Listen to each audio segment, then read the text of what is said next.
Welcome back, guys. So today we're going to be replacing the front sway bar bushings on the 98 LandCruiser. So stay tuned, keep watching, and hit a subscribe, and let's get these replaced.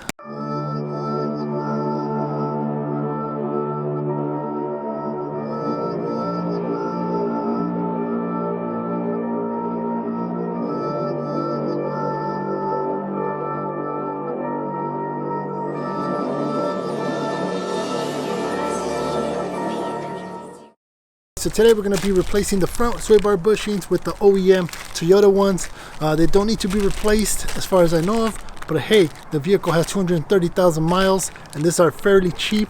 Might as well replace them little by little, replace all the bushings, you know, so your vehicle could last you a lot longer, maybe 400,000, 500,000 plus miles. So it's not too shabby to replace these. We are going to have to get a little bit creative because we do have an LASFIT full skid plate system, and that is blocking our screws, but I think we might be able to make it happen without having to lower the skid plates by myself, which is not good. So let's go ahead and get underneath the vehicle and replace these front sway bar bushings on my 98 LandCruiser. So we're going to be using a ratchet with a 12mm socket, then we're going to be using an open wrench and a closed wrench with a little angle to it, and then we're also going to use this one, which is completely flat and it has a ratchet. So it's right over here. Let's get to it. So as you guys can see, I went ahead and put some PB Blaster to it. It's right here. It's kind of in a dark spot, but you can kind of see it. There we go. All right, so as you guys can see, I put some PB Blaster to it. Let's see if we could get my hand across there and that out. If I didn't have the skid plate that's underneath it, it would be a lot easier just to stick our hands right around the bar on the inside, but because we have the skid plate, we can't stick our hand on the back side of it, so it's going to be a little bit difficult, but I think we'll be fine just go ahead and removing that. So let's get to it. So we're going to the back side. The one at the top, the bolt is facing the other direction, so the screw head is on the top side, and I've already backed it out.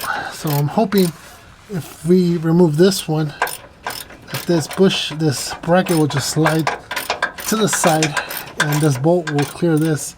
So I'm just hoping that. So we're working our magic now. So now we have to get to this one, which I think we still have to get. We're gonna have to get through the inside. But because the ratchet doesn't fit, we're going to have to use an opening.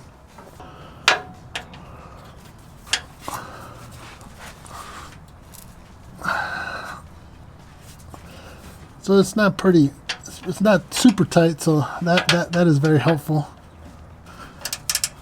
With the ratchet, it makes it a lot easier.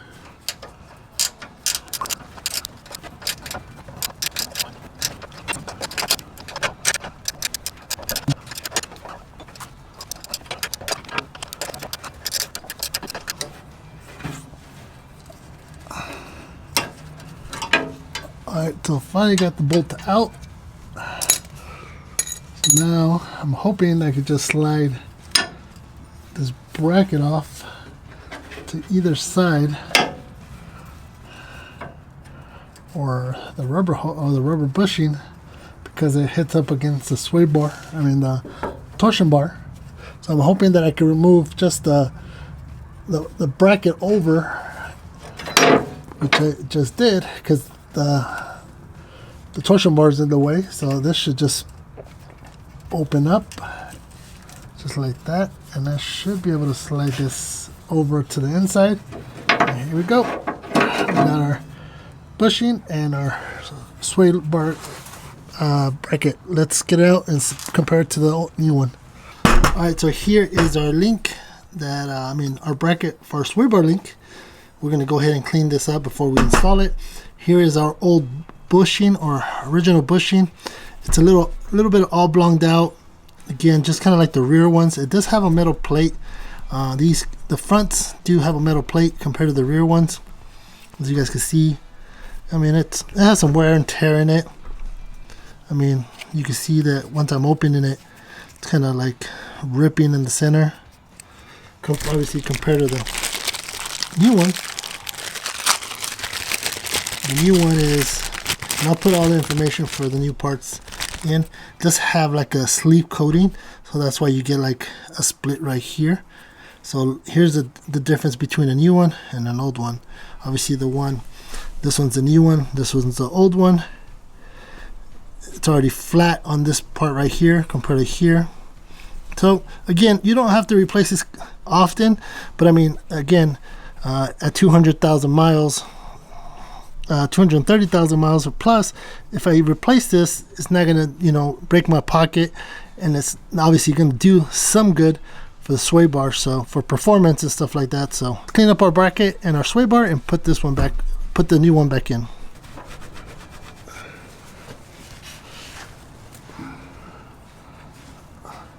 So now that we got our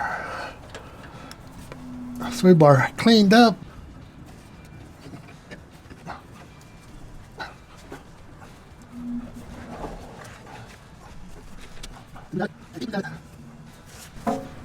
a little bit more, a little bit too much.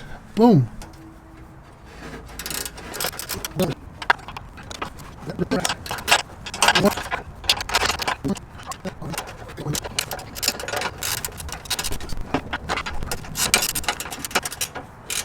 Alright, we got that little snug. We're gonna keep doing now the top. So there you guys have it. The driver's side is done. Again, my arm is a little being banged up just because of the skid plate that we have down here. If I didn't have the skid plate, it would be a lot easier, but now I know that I don't have to replace this for a long time. So again, let's try to get to the other side now. So this one's done, looks great. Again, better than this one. So now this one's looking shot out compared to that one. Again, old versus new, a lot better. Let's get to the passenger side. So we got it to loosen up. This one was even more of a pain to get to, but we got it slowly but surely. So you guys can see, hopefully you guys can see my hand in the background. We're gonna do our best to get it out and replace this one too. This one should be a little bit easier. I think again, skid plate is the issue. There we go. I think this is the one that gets wet from the AC on the top side. So there might be moisture or rust going through the threads right now, and hopefully we don't break it.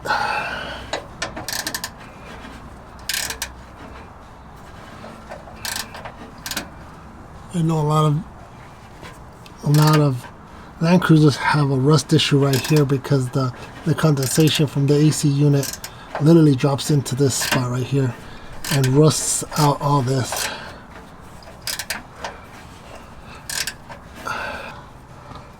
There we go.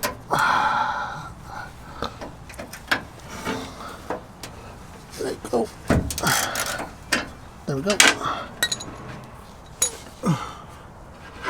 And here we have our bolt. As you guys can see, the top part is not rusted out.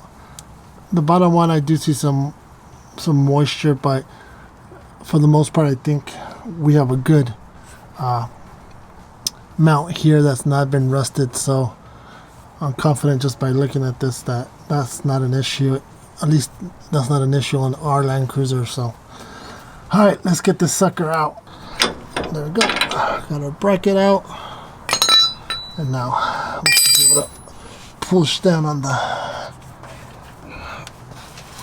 sway bar and slide this out. Maybe we can make some space. There we go.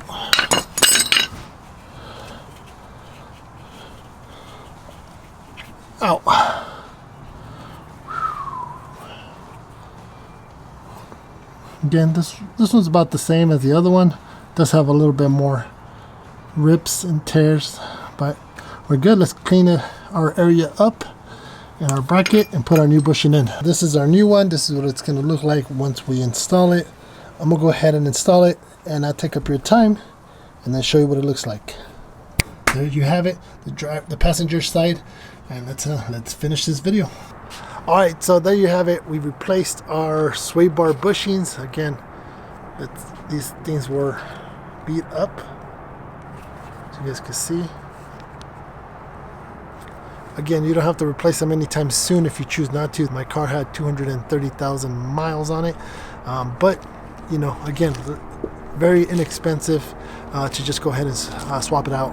A pro tip: if you are planning to replace these, make sure to replace these before you put your skid plates on, because it makes it very, very difficult to do so and work on it. As you guys can see, my arms are beat up, but yeah, so make sure to replace these before you put your skid plates on. So, or replace them when you extend your sway bar links if you do a lift kit, or you replace the OEM sway bars. But I will put a link in the description below, so with the part number. Thank you guys for watching. Hey, little by little, we keep working on the LandCruiser, so thanks for watching. Catch you on the next one. Subscribe, hit a thumbs up. See you on the next one. Oh yeah, before we go, a lot of LandCruisers have rust issues. So fortunately, mine didn't have rust issues on the sway bar link bracket, so very thankful for that as well. If you have that issue, you might have to do a little bit of fabrication or cutting. So hopefully you guys have it easy like I did. So luckily, no rust on mine. Catch you on the next one.